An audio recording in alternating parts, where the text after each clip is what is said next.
जय श्री कृष्णा। राधे राधे मेरे प्यारे भक्त जनों, आज आप सुनेंगे हनुमान जयंती पर हनुमान जी की 5 कथाएं। महापुण्य फल देने वाली इस हनुमान जी की 5 कथा है।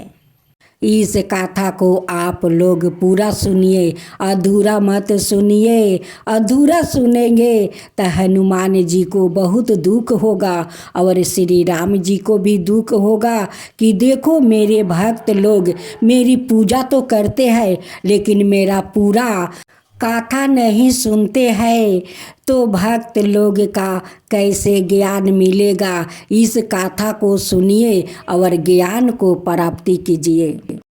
राधे राधे भक्त जनों, आज आप सुनेंगे हनुमान जयंती की व्रत कथा।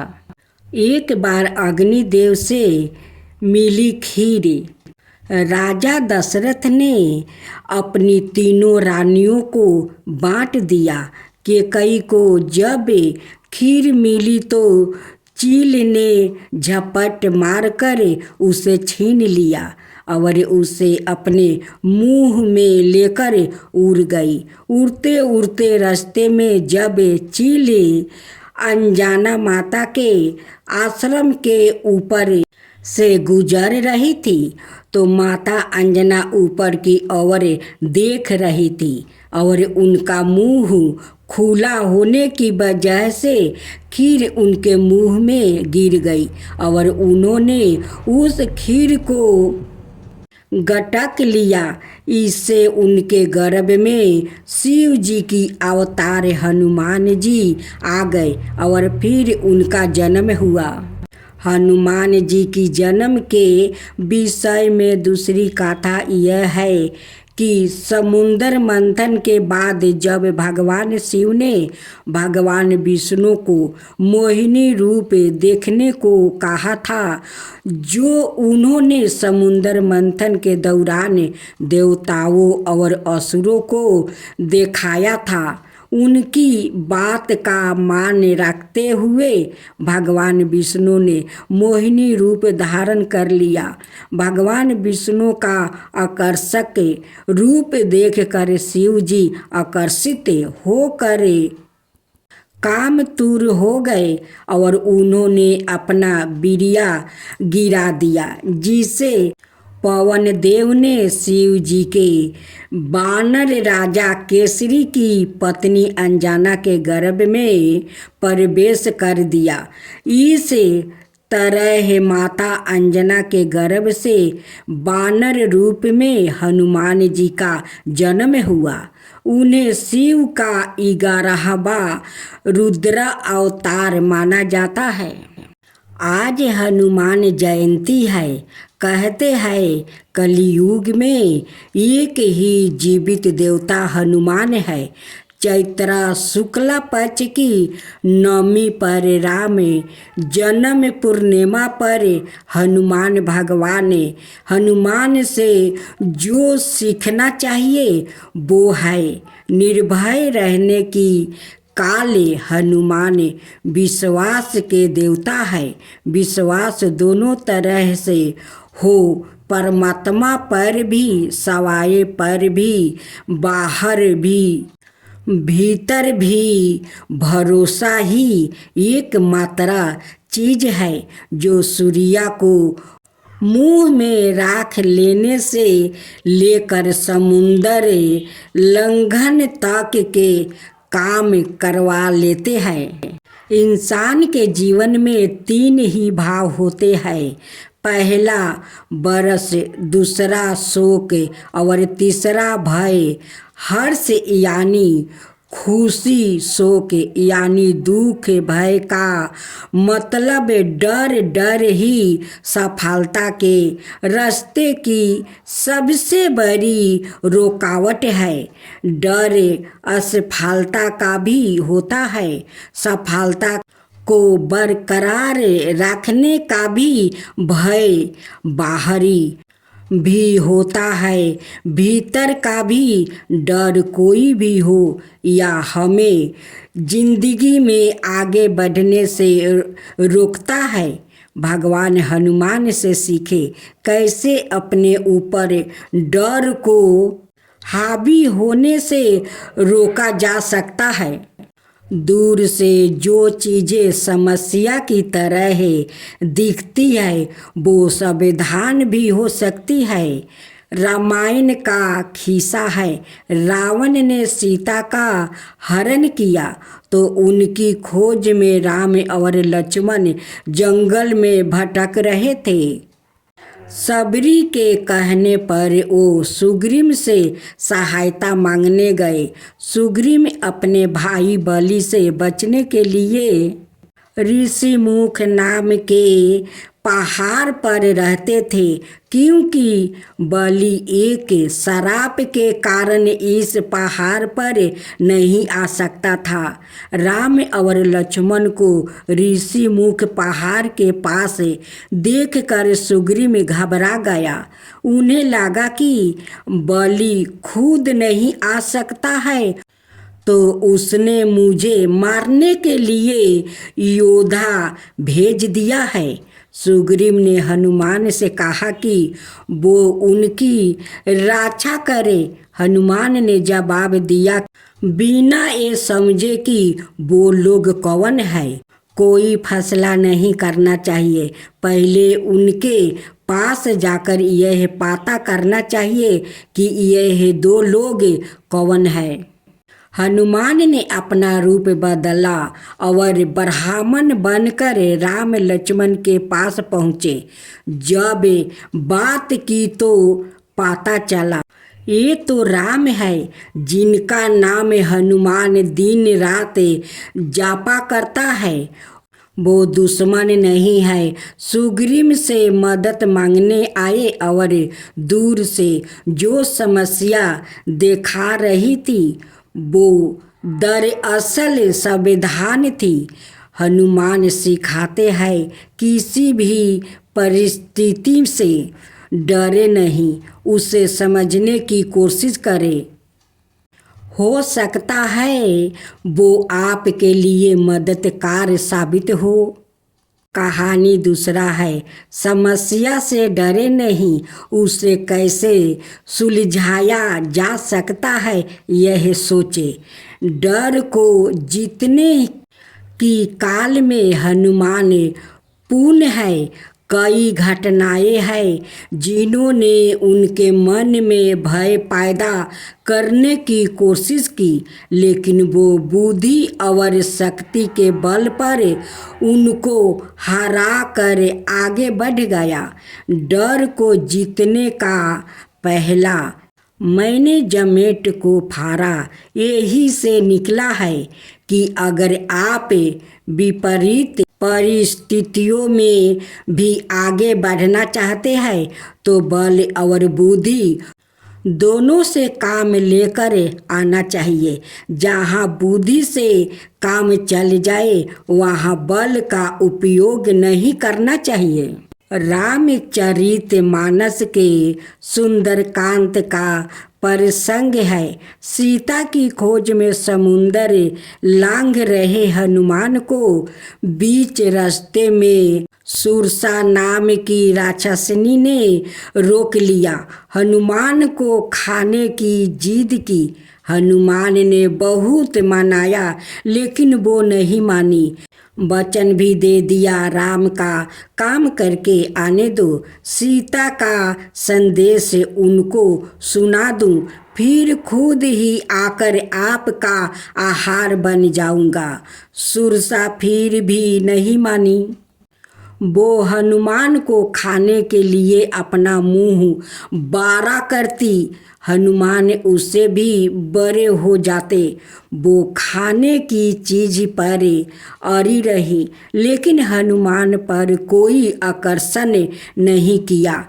यह बात हनुमान ने समझ ली कि मामला मुझे खाने का नहीं है, सिर्फ ईगो की समस्या है। तत्काल सुरसा के बड़े स्वरूप के आगे उन्होंने खुद को बहुत छोटा कर लिया। उसके मुंह में से घूस कर निकल आया। सुरसा खुश हो गई, आशीर्वाद दिया, लंका के लिए जाने दिया। जहाँ मामला योगों के सफलता का हो वहाँ बल नहीं, बुद्धि का इस्तेमाल करना चाहिए। या हनुमान ने सिखाया है, बड़े लक्ष्य को पाने के लिए अगर कहीं झुकना भी पड़े झुक जाइए। कहानी तीसरा, समय कम हो और काम में ज़्यादा हो, बल का प्रयोग करें। दूसरा प्रसंग भी इसी रास्ते में घाटा। समुंदर लांघ कर हनुमान लंका पहुँचे। लंका के मुख्य द्वार पर लंकिनी नाम की राक्षसी मिली। रात के समय हनुमान छोटा रूप लेकर लंका में प्रवेश कर रहे थे। लंकिनी ने रोक लिया। यहाँ परिस्थिति दूसरी थी। लंका में रात के समय ही चुपके से घुस जा सकता था।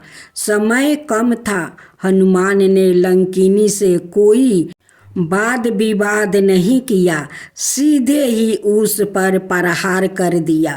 लंकिनी ने रास्ता छोड़ दिया। जब मंजिल के करीब हो, समय का अभाव हो और परिस्थितियों की मांग हो तो बल का प्रयोग अनुचित नहीं है। हनुमान ने एक ही रास्ते में आने वाली दो समस्याओं को अलग अलग तरीके से निपटाया। जहाँ झुकना था वहाँ झुके, जहाँ बल का प्रयोग करना था वहाँ वो भी किया। सफलता का पहला सूत्र ही यह है कि बल और बुद्धि का हमेशा तुलना होना चाहिए। दोनों में से एक ही हो तो फिर सफलता दूर रहेगी। कहानी चौथा है, दुश्मन की ताकत और धन दौलत देखकर भी उससे प्रभावित ना हो। तीसरा प्रसंग है, सीता से लंका की अशोका वाटिका में मिलकर हनुमान ने पूरी वाटिका को उजाड़ दिया। रावण के बेटे अक्ष कुमार को भी मार दिया। मेघनाथ ने उन्हें नाग पास में बांधकर रावण की सभा में प्रस्तुति किया। सभा देख कर हनुमान आश्चर्य में पड़ गया। रामचरित मानस के सुंदर कांत में तुलसीदास ने लिखा है, रावण की सभा को देख हनुमान को आश्चर्य हुआ। ऐसा प्रताप जिसका बखान संभव नहीं।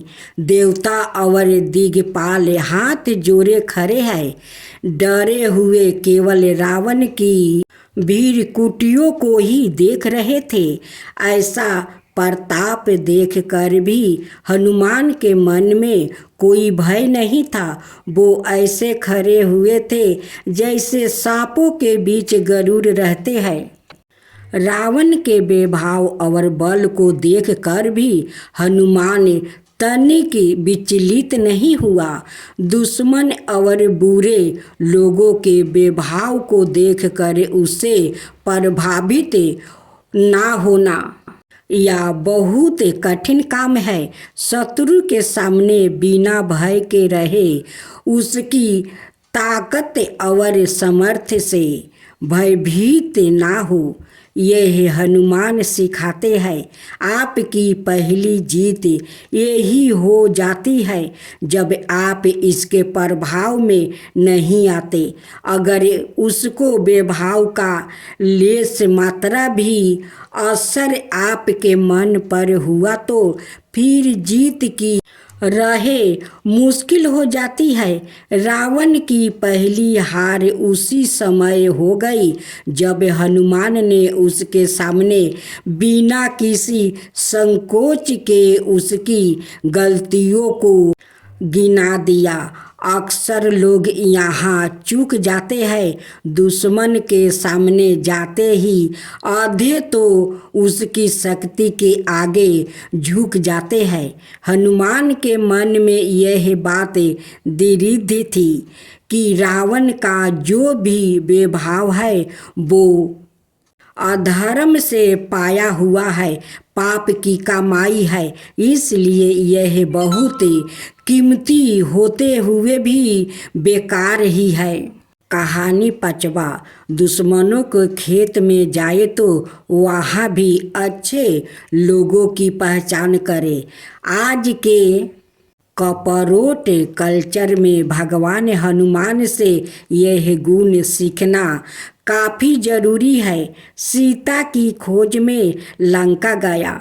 हनुमान ने जब विभीषण के घर के बाहर तुलसी का पौधा, आस्तिक और धनुष से बाण के चिन्ह देखे तो समझ लिया यह राक्षसों के शहर में किसी साजन व्याकित का घर है।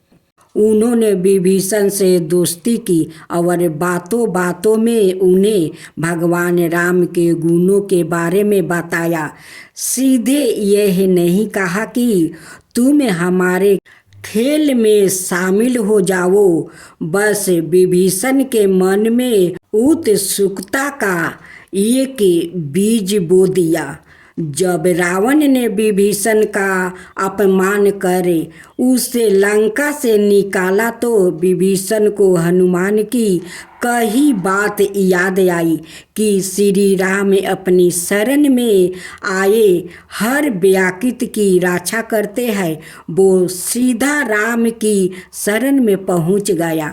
हनुमान ने समझ लिया था कि अगर लंका को जीतना है तो किसी ऐसे व्याकित की ज़रूरत पड़ेगी जो उस जगह है और वहाँ के लोग के बारे में अच्छे से जानता हो। उन्होंने बिना सीधे कोई बात कहे विभीषण को राम की शरण में आने का संकेत दे दिया था। यह कहानी सिखाती है कि जब भी आप अपने दुश्मन के खेल में जाए तो वहाँ भी अपने लिए ऐसा लोग को चुनो जो जीतने में आपकी मदद कर सकता है।